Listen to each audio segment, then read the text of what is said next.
And thank you, Pastor Jason, for giving us a nice message and challenging us to be springs of testimonies.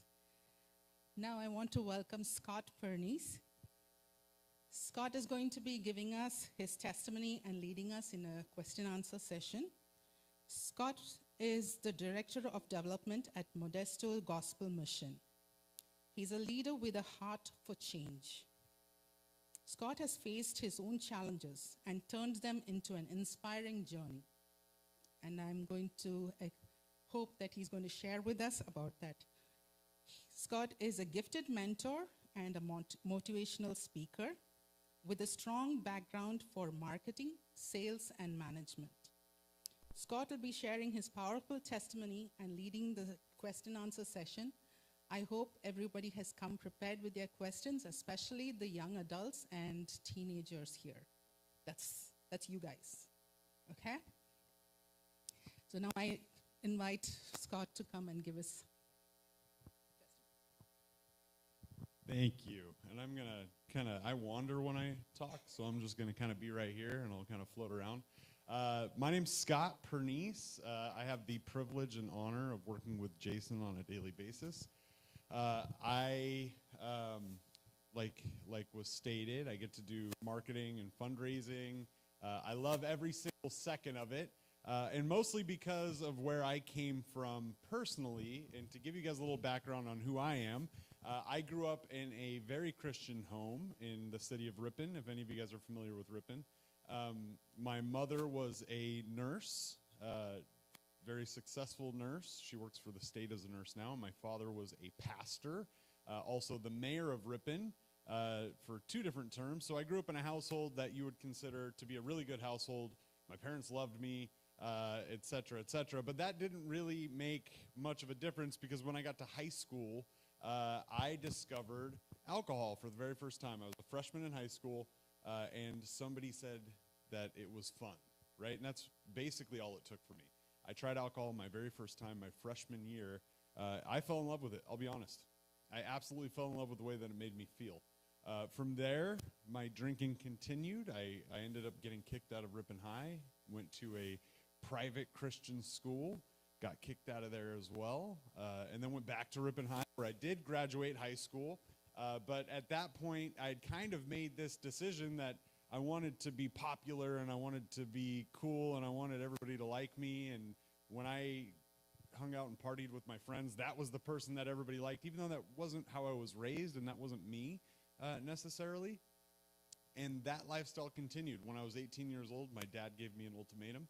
I could really get involved in church and turn my life around. It was the day after my 18th birthday. Or I could move out and go do my own thing. So naturally, I moved out and did my own thing. I started sleeping on couches when I was 18, and by the time I was 19, I ran out of couches and I kind of slept in a car. And by the time I was 20, I was fully addicted to not just alcohol at that point, but drugs as well. And when you're on drugs, people don't oftentimes want you on their couch. And so I would just kind of find anywhere that I could to sleep at night. And that developed into a full-blown drug addiction and homelessness until I was about 25.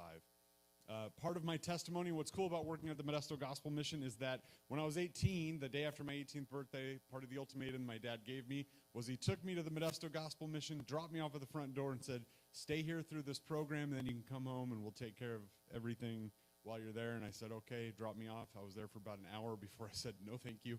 I'm out of here, and I left. And now I work there, and I get to see what could have been of my life had I stayed there at 18 years old. But God still transformed my life. I was sitting in a jail cell, sitting there wondering what's going to happen with my life, and God gave me a scripture out of nowhere. And keep in mind, at that point in my life, I was not thinking about God, right? I was thinking about getting out, getting back to my horrible life that I had built for myself and just kind of doing what I had done and what I was comfortable with. But God gave me Psalm 116, and I remember reading it, and I just broke down, and it said that I was in chains, and you freed me, and I was dying, and you rescued me. And that's just to really paraphrase the whole thing because it's actually pretty long, but it spoke to me. And I made a decision right then and there that I was going to change my life completely, and I have. That was 10 years ago. 10 years ago, I made a decision to follow Christ, and here I am today. So now you guys know who I am. I'm married. I have 3 kids, all girls. You guys can pray for me about that because there's a lot of emotions in my house. They're 5, 4, and 1, and my 1-year-old has the most emotions of them all. But when I was asked to come up here and share, I was excited because I'm very passionate about the topic because in high school, I started to make decisions that led me down a path. And at the Modesto Gospel Mission, we actually have a youth center that's centered around helping kids make decisions today that will affect their future. And to me, that's the most important thing we can do, right? How do you prevent homelessness? Well, it starts before they're homeless, right? A lot of the kids that we serve in our youth center grow up in a household that would be considered red flag territory for anyone that could experience gangs, prisons, or homelessness, or teen pregnancy, etc., so on and so forth. And so our youth center is a beacon to that. The numbers these days are staggering with how many kids are getting into drugs and alcohol and gangs, vape pens, you name it, teen pregnancy. It is going through the roof. And so what we do at the Modesto Gospel Mission is we mentor them and help them to make decisions that are going to avoid some of those crises that they could find themselves in the future. So one of the things that I didn't even prep him for is the Modesto Gospel Mission not just serves the youth, we serve the homeless. We have a 12-month program that is centered around getting men and women out of the lives that they've built. Sometimes for 30, 40 years they've been living on the streets or they've been addicted to drugs. And they come to us and we get 12 to 18 months to help them turn that around and follow Christ. I won't call it a recovery program. We like to call it a discipleship program where we disciple them to become disciples. And it works really well, and I can tell you that because Jason here, our CEO, Jason, 16 years ago? 18 years ago, Jason walked into our front doors at the Modesto Gospel Mission, and unlike me, he stayed. He graduated our program, and today he is our CEO and does a fantastic job at running it.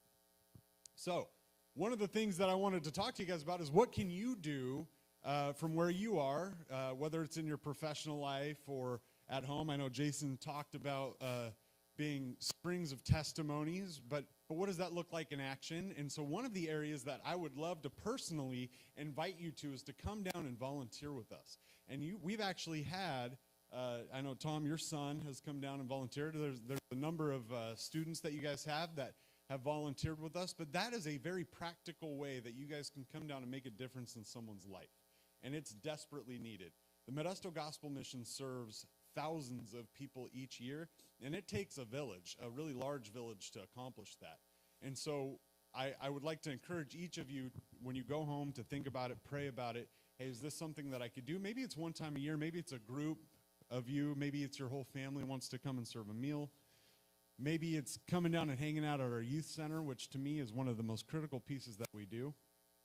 Or maybe it's coming down and doing a service project where you guys say, hey, you know what, this planter box right here, this is our planter box, and we're going to put, beautiful flowers in there because we take pride in our campus. When people come to our campus, we don't want them to feel necessarily like they're at a homeless shelter. We want them to feel safe and at home and comfortable.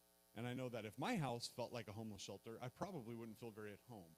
And so we take a lot of pride in that. That's another area that we'd love to invite you guys down for. But again, we have that youth center, and that is an open invitation. If you guys want to come do, an event, a service project over at the youth center, these kids are the ones, to me, that are the most critical. The ones where we can stop homelessness with them in their lives and get them out of the situations that they're in just by something as simple as mentorship, tutoring for homework, making sure that they are told you can go to college, right? Maybe that's something they've never heard. Maybe college is something they've never even seen. Their family hasn't never done that. And so being able to hear that and say, hey, no, this is actually totally attainable, and helping them with a plan to that is another area that you guys can help. So with that, I wanted to give you guys a chance to answer questions, whether it's about my personal life, my testimony, what it was like for me in high school. I have a lot of experience for parents that are going through it with their children, and then also about the mission as a whole. So I'm an open book. Feel free to ask anything you guys would like about what we do, or me. And I don't mind sitting in awkward silence. Trust me, I can do it for a long time. Well, about 3 minutes. Yeah. Yeah.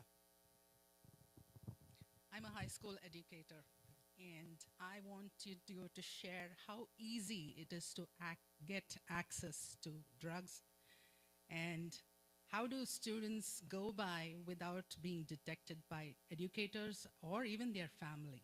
Yeah, that's actually a really great question, and I can tell you that it's way easier today than it was years ago, and some of that has to do with the methods of which they're using it. So when I was in high school, I'm going to use marijuana for an example, right? Marijuana came in a leafy substance that you would have to smoke, and you could smell it, right? It was very potent.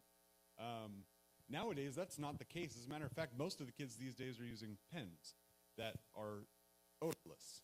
And so, and how accessible are they? They're as accessible as their 18-year-old brother that will go down and buy a bunch of them and give them out to all of his little brother's friends, which happens an alarming amount. Or they're a senior and they just turned 18 and they know older kids. I mean, it is so accessible, it's scary. Alcohol is the other one, because how many people here have a household that has alcohol in it?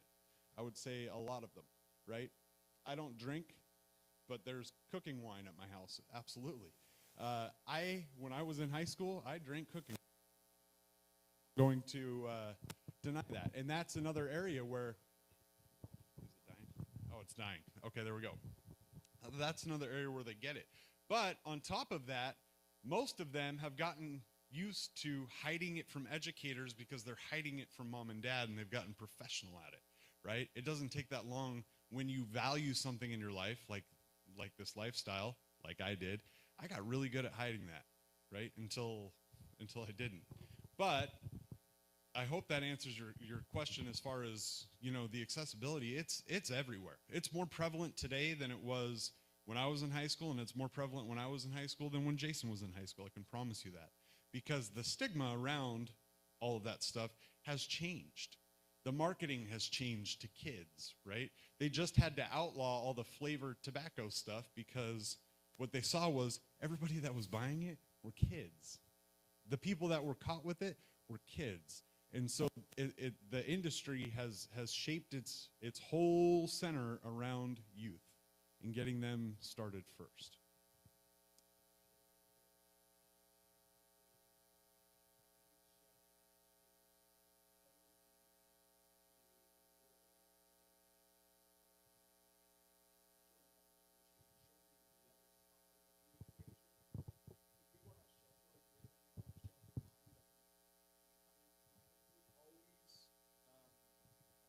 He's always exposed to what we do so that he sees it, even though I don't want him to experience it, because I wasn't. When I was growing up, I was sheltered, and my parents were trying to shelter me not to experience it. And ultimately, when I came of age and left home at 16, I went wild because I didn't know. They told me not to do it, but I didn't see the other side of it. And I think what would have helped is to be exposed to the realities of homelessness, because it's everywhere in all of our communities.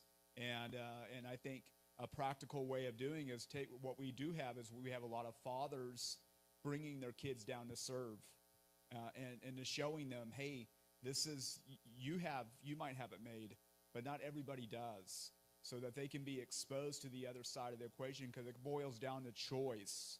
And when we make the wrong choices, I know I've made wrong choices, there was consequences. And I think that's another practical thing I just want to throw out there. Yeah, no, Jason, I agree with that. I was sheltered. I grew up in Ripon. For those of you who understand Ripon, the whole community is sheltered. We had one homeless person that lived in Ripon when I lived there, and he stayed outside of the McDonald's, and we called him Mickey, right? That's a true story. I didn't understand homelessness growing up where I grew up. My parents didn't teach me about that stuff. My dad was a pastor. Punishment to me was that I had to go to morning service, afternoon service, and the evening service where we sang hymns.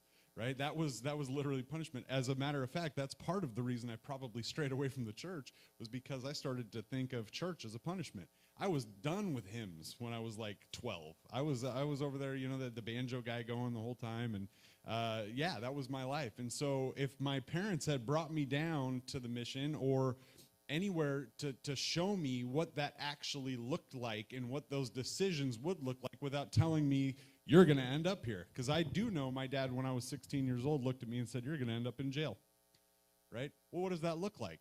Why? Why am you're just going to end up in jail. 25 years old, I'm sitting in a jail cell, and I thought the first thing, he's right? I didn't know why he was right. But had I been shown, and this isn't a knock on my parents because I have wonderful parents, right? They didn't know either. Had I been shown what those decisions look like in the future, it very well could have shaped what happened to me growing up. And so I'm so happy that you brought that up. One of the reasons why I handle all the volunteers in the Modesto Gospel Mission, one of the reasons why I changed the age, we used to have an age limit on volunteerism, and I said, no, I want that lower, right? I want the kids to come down here. There's specific areas that they can go, but I want mom to be able to come down and volunteer with her kids. I want them to see it. I have a little girl who's been coming my whole 5 years. I've almost 6 years that I've been doing this. And I call her my most valuable volunteer. She writes me a little card every year now. She looks forward to this. Is her favorite thing she does all year. And I promise you, what she's seen just giving out toys for Christmas and jackets for Thanksgiving will change the rest of her life, because she sees people who need these things and why they're there. And her mom has done a very fantastic job of showing her that. Any other questions? Curiosities? Yeah. Like you mentioned, you started drinking probably when you were in high school. So let's say, I'm hoping nobody here, but if they get introduced to something like this, what would have been a best approach for your parents to you, or what would be our approach to our kids if we know they started something? Like, how can we approach them? Now, they are in this situation where, like you mentioned, probably rebelling against church, against our home. So how would we approach them to tell them or to get them back before they get worse? Yeah, I struggled with that question for a long time. When my daughter was born, I struggled with that. What if my daughter went through what I went through? How would I react? And I go back and I think of, well, how did my dad react, right? And again, this isn't a knock on stuff, because they simply didn't know, right? But the response wasn't filled with a lot of love when I got caught up in it. There wasn't a lot of understanding of why am I drinking. Now, it boils down to what I call two major buckets as to why it's happening. The person doesn't like the way that they feel, right? So the kid, maybe they're struggling with which is very common, self-esteem, self-value, self-worth. This is something that changes those feelings into different feelings. And then the second side of that, which can also tie into the first side, is I want to fit in, right? So when you approach it from those two stances, I don't like the way I feel, or I want to fit in, both of those kind of have one unique theme to me. And again, this isn't the end-all be-all answer, I promise you, because this is, if I had the answer to this, I'd write a book, everybody's problems would be solved and everybody would be happy. But to me, the answer to this is love. And what does love look like? Love may look different for everybody, right? But I wasn't approached with love on it. I was approached with an iron fist and a big boot, right? That was ready to kick me out at any time. As a matter of fact, the time that my dad found out that I had drank for the very first time, before he approached me, he called the Ripon Police Department, had them show up at my house and do a fake arrest on me. Yeah, I was arrested, put in the back of a cop car, and then they let me out, right? And that was his approach. That didn't feel a whole lot like love. Never, ever, ever was talked to about it as to why, right? So I think getting to the why and solving that part, and then meeting your loved one or kids or whoever it is where they're at, and coming up with a plan and spending time. I can't tell people how important time is with your kids, right? Spending that time and getting to know them. Educators, you guys only get, so you get an hour while they're in your class, right? Imagine if you had more than an hour of one-on-one time with them each day. You'd get to know, you get to see the signs and everything pretty quickly. And so my answer to that for me personally would be love. Love them the way that they want to be loved, and then get to the bottom of it from there. So I hope that does an okay job at answering. But again, there's no surefire solution to that, unfortunately, that I know of. Absolutely. So I've been sober about 15 years, and I tried AA or NA and all these different places, and it just wasn't working. I was raised religious. My grandma brought me up in church, and it mattered to me, and I wasn't getting enough spiritually, so I couldn't get sober for good. And so I learned to serve in the coffee shop at church, and serving in my community has helped me to break that addiction, to help other people that are addicted with the gospel message. If it's not the gospel, some people just can't receive it. And so that's how I stay sober. Is I get in there, I serve in the coffee shop, I serve at the mission, I collect toys all year, backpacks, shoes, and I just stay committed to it, and that's how I stay sober. Thank you, Gina. So, any other questions for me? Yeah.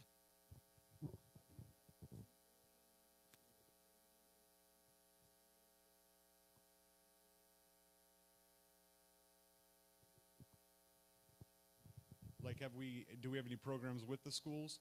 Yes and no. Our youth center partners with the local schools pretty closely for them to do education on it. We partner with local churches to do educations for youth programs. And I personally go down. Anybody here live in Modesto by chance? Okay, a few of us. I go down once a year and I speak at Grigori High School to a couple of their classes. And then every once in a while, we'll go down and speak at assemblies for junior highs. That is an area that I think we probably need to look further into as far as the education side goes, because one of the things that we do is addiction education and helping people through it.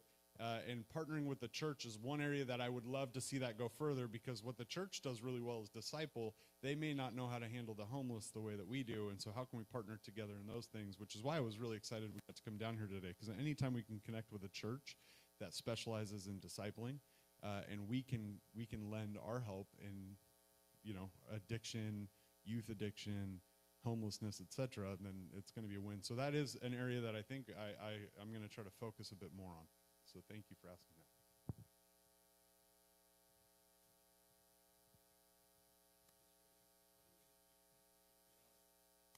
Yeah, so I like to beat myself up a bit before I get out of it.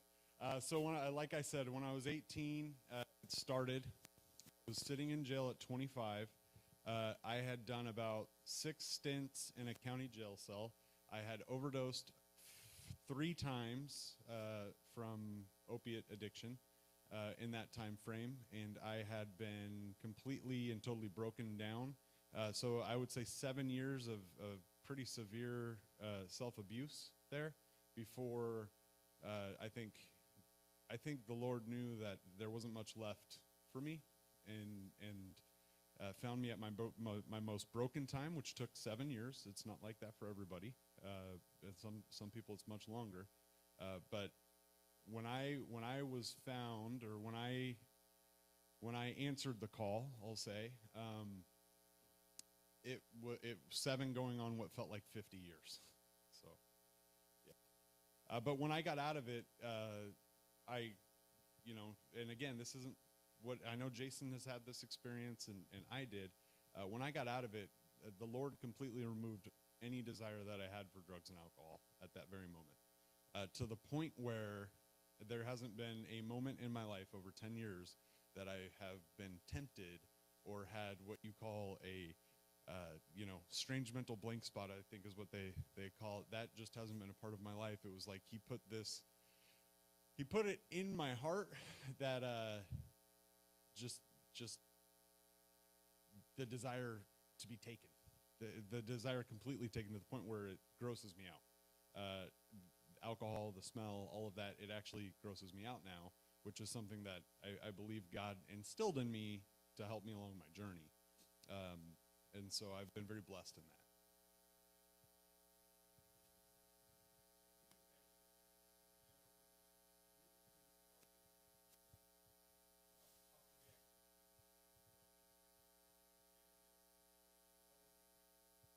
Yeah, for somebody who's 15, who's seeing it probably pretty regularly in school, and seeing others that have the appearance of like they're doing this successfully and they're having a really good time, the first thing I would tell them is, hey, before you do that, go down to, again, it doesn't have to be the mission. It can be any local shelter.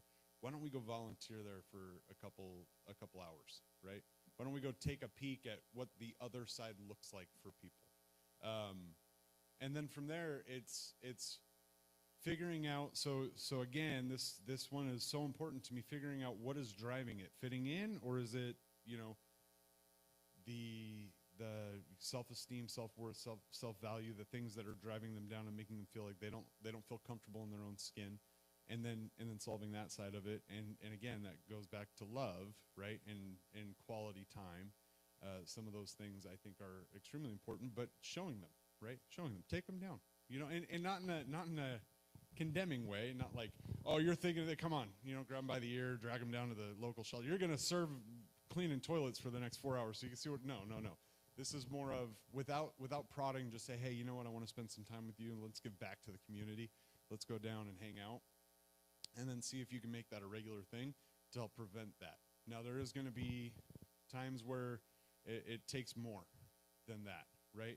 It could take a hard conversation where, the hard part with teens, and I can say this because I remember when I was a teen, it's even if you tell them, they may not hear it, right? And I think we all understand that with, you've told your kid to do something, and they didn't quite hear what you said, whether it's clean their room or anything in life. They don't quite hear it, and so maybe you have to tell them a few times, but I think your approach and the way that you love them when you tell them is going to make a world of difference. And again, when I figure this out, I'll let you know, my oldest is 5, and I think about this all the time, right? Because I know what she's going to be exposed to and what all 3 of my kids will be exposed to when they get into grade, like when they get into junior high and high school, and I have to be prepared for that, right? And so far, that's my solution. I feel compelled to say this because many times well, I'll use Connor as an example, is I tell him what to do. I don't want to hear, I want to tell him. And then when he does something wrong, if he doesn't feel like he can come to me, he'll hide it or he won't say anything. And so you have to build a culture in your family where they feel open to share. Because I know as a kid when I was growing up, I'll give you an example, I lived in a very religious household, and my dad would only allow PG movies. So what did I do? Any PG-13 or R-rated movies, I put in my church briefcase, and he would never check it. Because I knew if he would monitor every movie that I brought into the house. So but he would never check my church briefcase. So I was like, oh, this is a way to bypass it. And that's what we do when we're young, is when we know we can't do something or we can't communicate, we hide it. And we do that as adults too, so we know that our kids are no different. So it's that prime example, and it's the toughest thing to do because kids should do what? They need to listen, and that is right. But they also need to feel open to share how they feel. And that's what is tough, mostly for us men, is sharing how we feel in an open setting to say, this is what's going on, and not feeling like we're going to be judged or that we're going to be fixed. Because how many times do we share something, we try to fix it? Mostly men. And I had to learn I can't fix everything, but I have to hear. That's why God gave us 2 of these and 1 of these, and we don't really use these, do we? So that's what we have to do too, and that's the hardest thing because that takes application in our life. That's tough. So that means we have to change, doesn't it? So. Thank you, Jason. And that's absolutely correct. Absolutely. Anybody else? Yeah.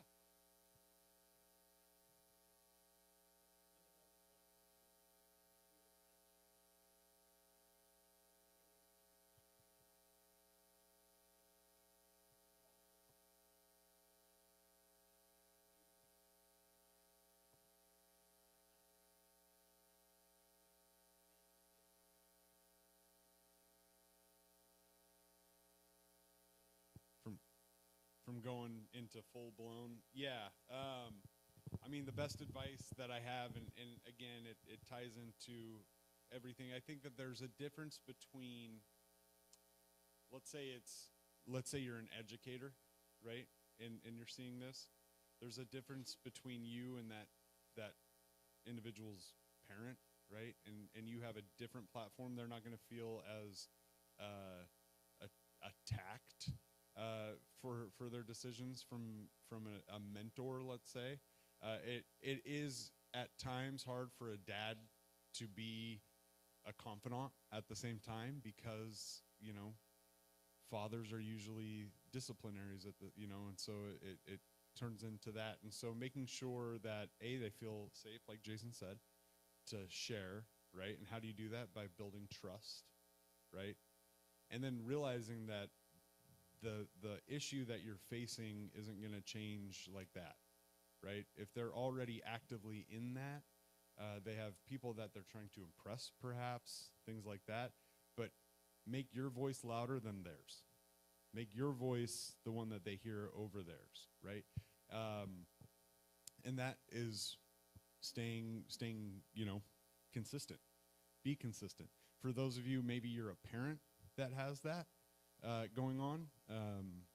Your child is actively, experimenting with that type of stuff. Stay consistent. Like Jason said, give them a safe place to communicate. And then also, maybe it's somebody from within the church that you connect them with to mentor. Because I do think a mentor where that voice is louder than the ones that are telling them that it's okay to do it is going to be important. Because, there's a difference between I haven't tried it yet and I'm thinking about it, but I'm kind of scared to, I already tried it and it's, it's cool, right? Well, who's saying it's cool? The people around them. And so... You know what I use, or what I'm going to use on him? When all else fails, homeschool him. That's what I'm going to do.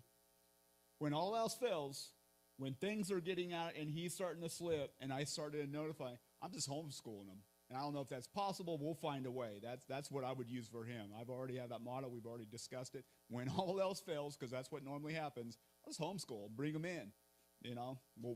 We'll cut off that world, so to speak, for that duration of time. You got to expose them, but that's what I would use.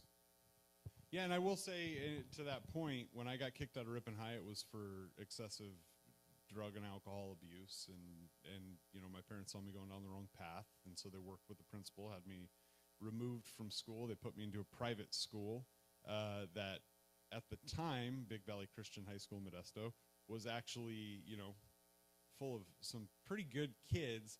And I can say, private school is so the first 2 years I was there, before it opened up to everybody, and it was very small. I didn't drink in that first 2 years. It was when all the kids from all the other schools started coming in, and then I became the cool kid from Ripon High. This is what I wanted to be, right? I wanted to be the cool kid from Ripon High that got kicked out of school, right? Even though that, my story changed every week as to why I got kicked out. Like, I fought 27 guys at one time. They were all on the wrestling and football team, and, no big. They just thought I was a threat to, all the athletes there. And, whatever it was, I was just making things up because I wanted to fit in to be cool. But no, I mean, that's a good point. And that could be, that may not be for everybody, homeschooling, but that could be a really good route that you have to go depending on the severity of the case, right? The hardest part for us as parents and for young adults is that there isn't really an end-all be-all answer right now. There isn't something where one size fits all. And that's difficult. And that's a difficult pill for me to swallow as a parent, and for a lot of you with teenage kids to swallow, is that it's case by case, and you can't just go to school and study it, or you can't just Google it real quick or ask ChatGPT. It doesn't work that way. And so figuring out what works best for your individual youth that you're working with, which is our youth center does that. We have a multi-prong approach. Some kids require different attention than others, and I think we all know that for those of us who have multiple children. My oldest is emotional and needs quality time, but not necessarily any physical touch, right? She needs deep conversation and conversation through art, whereas my middle child, like, I could say nothing to her for the whole day, but as long as I hold her hand, she's like the happiest child in the world. They're both totally different. One, if I try to hold her hand, she's like, Dad, you're embarrassing me. The other's like, oh, please hold my hand, Dad. You know, and then my baby, she just mean mugs me all day and stares at me. But yeah, so I hope that has answered the best that we possibly can there.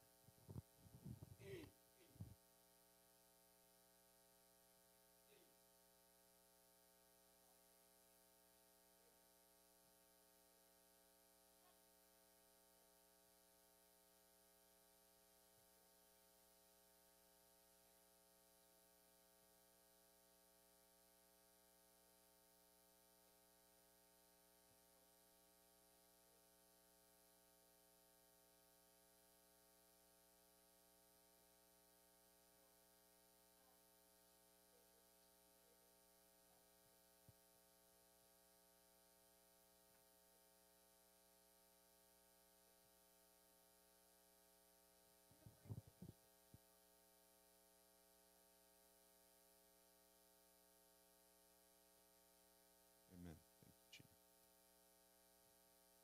Any other questions for me? I know I've probably gone so far past time, and I know you guys have a lunch at 12:15, and we're probably all hungry, but if there is one other one, I'll wait about 10 seconds, and then if not, I'll pass it back over to whoever wants the mic next and call it a day. So last chance. Anybody else? Any questions? Right here. Yeah, how do we get candidates to come to our program? Generally, they come from everywhere. Some of them are sitting in jail, and they'll call us because they want life change. Some of them walk through our front doors. Some of them stay in our shelter. Some of them are from our recuperative care program, where they're coming in and maybe they have gunshot wounds and stab wounds, and they've lived pretty rough lives as well, and they see what's going on in our program and want to take part in it. We had last year 267 individuals, I believe it was, sign up for our program, so they're coming in from everywhere, and we're staying at capacity. So whatever it is definitely working, but we're always looking for new routes to introduce people to it, because again, our program is really just our roundabout way of introducing people to the gospel that need it, and so whatever that looks like, we're going to do it. We have a day program where we allow the homeless to stay on our campus throughout the day instead of going out and hanging out downtown or in the parks. We want them to stay with us for one specific reason, because they have a better chance at hearing the gospel if they're with us than they would if they were out at the park. And then once they hear the gospel, that's when we start shifting them in their mentality into, hey, would you be interested in doing this for 12 months? You know, would you be interested in learning as much as we can teach you in 12 months to help you attain a new life through Christ? All right, with that, I think I'll wrap it up now for you guys. I'm just so grateful for the church, for the priest, for all of you, the community here, for having us come down and be able to share with you guys. We are just thankful for this opportunity. I can't tell you enough. When Tom asked us to do this, we both jumped on it immediately, because this is what we do. This is what we live for. Jason's life and my life revolve around getting to share Christ through the mission. And so any time that we get the opportunity to share that, we're thankful. So I just want to thank each and every one of you for your ears and listening to what we had to say today. And I hope that Jason's message and what I was able to share with you guys was able to make a difference in your lives. So thank you.